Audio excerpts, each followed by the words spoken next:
Yeah, buddy, saddle up. It's about that time. It's 11 o'clock. We're just trucking right through the night. Sunny gonna come up here in a little bit and take over. And yup, it says whiskey and tailgates, man. That's what it is. So Yep. we're over here talking about RC cars, and Jimmy just got something cool, really, really cool. And we're talking about the placement of the shocks. I'm like, that's an interesting placement. I mean, how's that work? You know?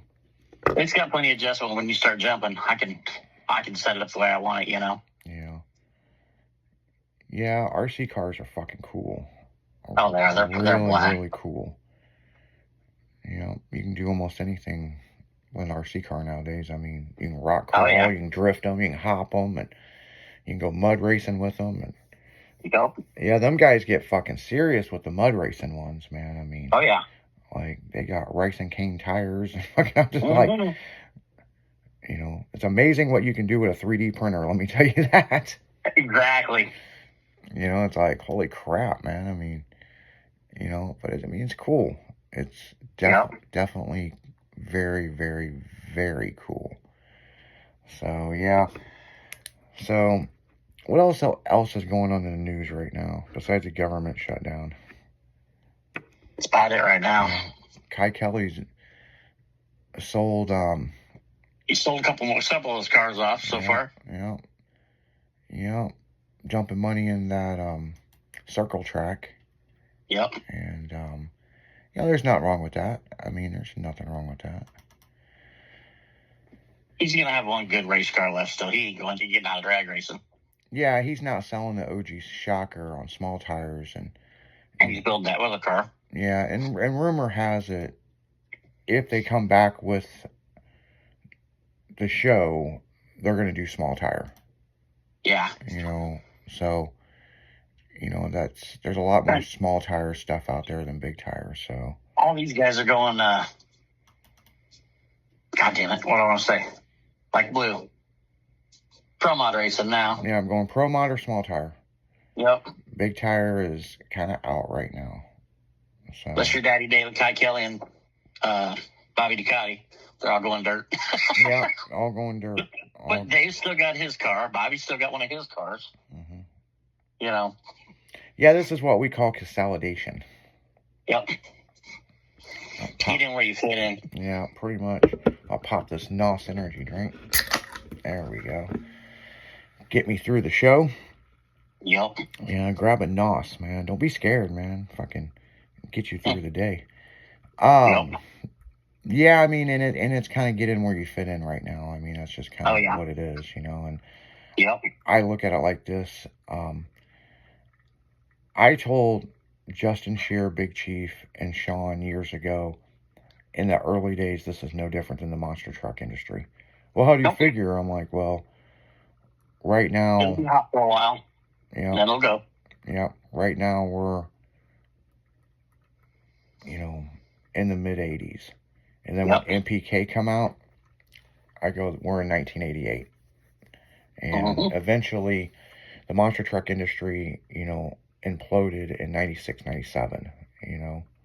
Right. Feld Entertainment bought up everything, and, you know, they didn't buy everybody, but they bought a huge fleet of trucks to do the shit on their own. And a lot of people don't understand, but Feld Entertainment is basically Barnum and Bailey Circus. Right. And, you know, they put on ice capades and all kinds of stuff. So, you know, it was a smart move of what they did, and they took over that industry. But if you have a monster truck now, I mean, the booking fees are nothing. I mean, they're a joke.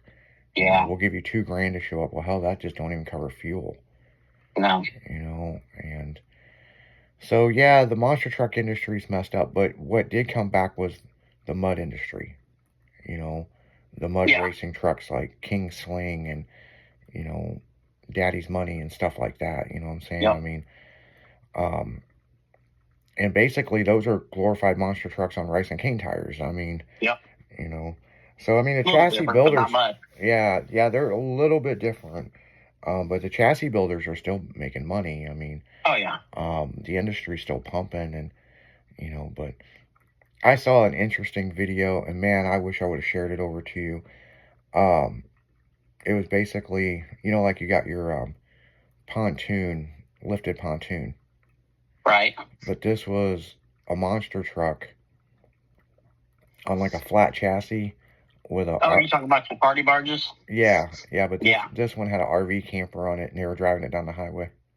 And it was not an AI video, by the way. It was somewhere over in Europe, and I'm like, had big 66-inch fucking tires on it, you know. I mean, I was like, wow, you know. And that's the thing, you know, everybody's building these vehicles that are upside down or a boat or any of that stuff. And yep. Hell, before too long, you can have your own car show with those guys, man. There's quite a few of them. Oh, yeah. You know, and, you know, or the backwards, you know, truck and. Oh, yeah. You know, anything to screw with the cops, man. We like that, you know, and, you know, but they've got it to the point where they're so street legal that, you know, it's just basically turning the body around on the chassis. I like the upside down Ford truck that the tires actually turn. Oh, yeah. The top will just go up down the road. Yeah. It's like, that's pretty cool. Yeah. And no matter how many times people see it, they're still like, whoa, look at that. What the hell? Yeah. You know, yeah, I know that driving Orangey out to shows or functions, and people are freaking out on the highway because, I mean, my mini truck looks, it was built in the 90s, and it looks exactly like the 90s.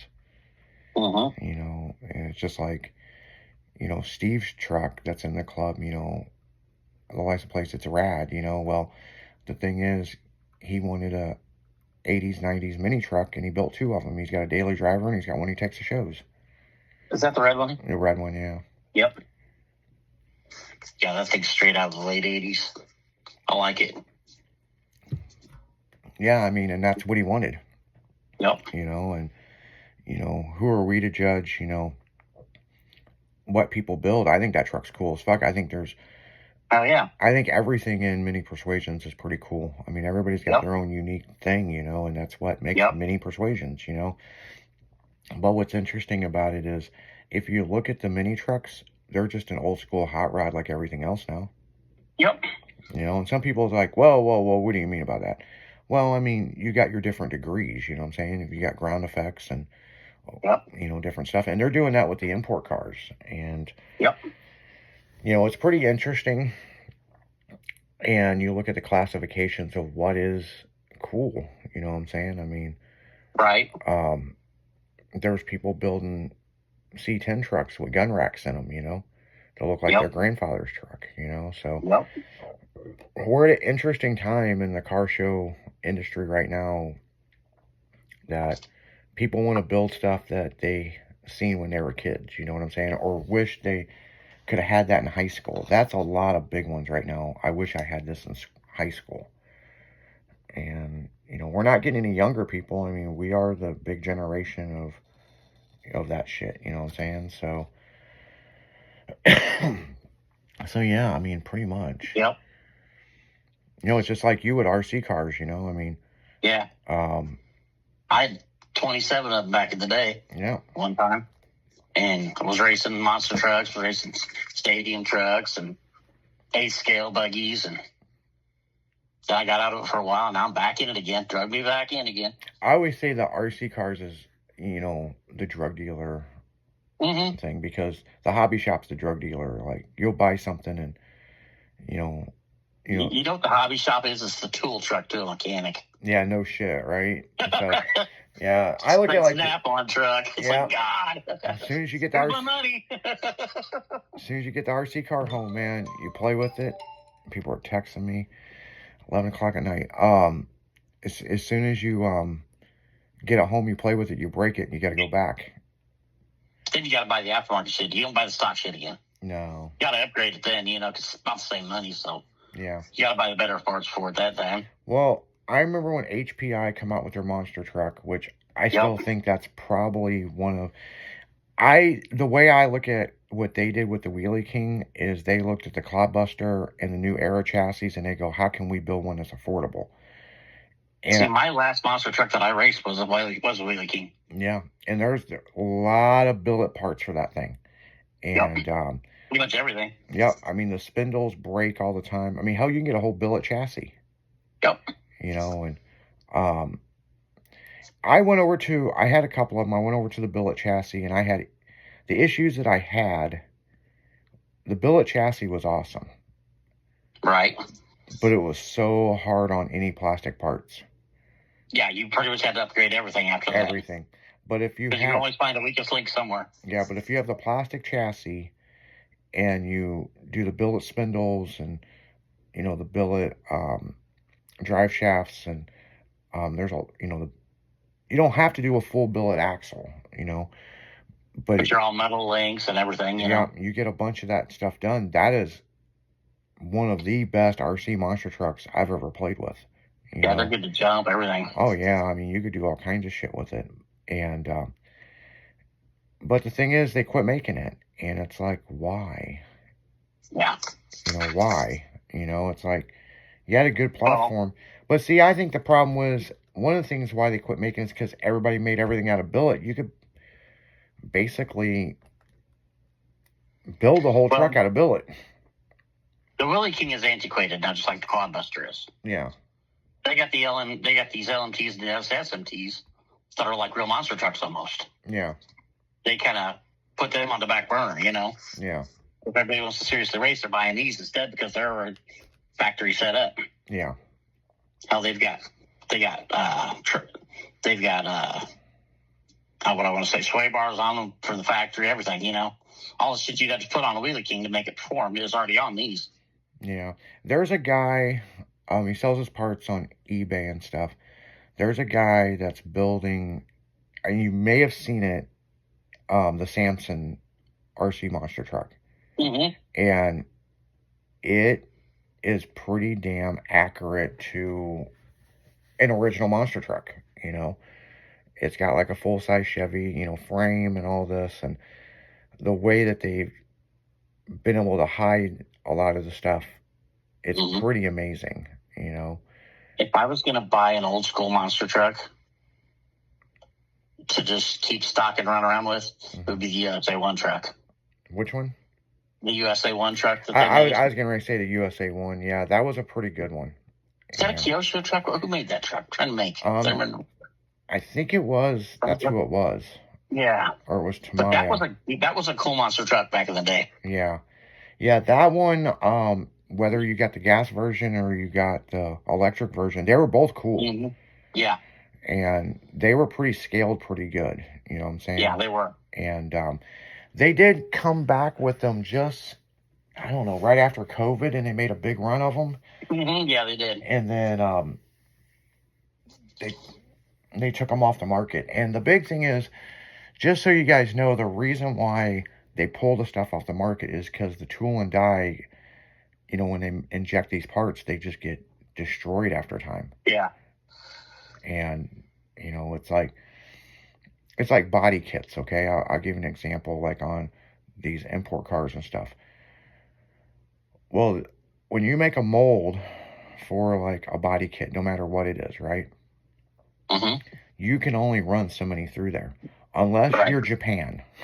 Yep. In Japan, if you can only get 30 kits out of a mold, they seem like they think they can get 200 out of it. Yep. And that's the reason why the shit comes in and it don't fit and it's bent, and you gotta sit it in the sun and fuck with it and cut it and reshape it, and it's like, god damn, you know.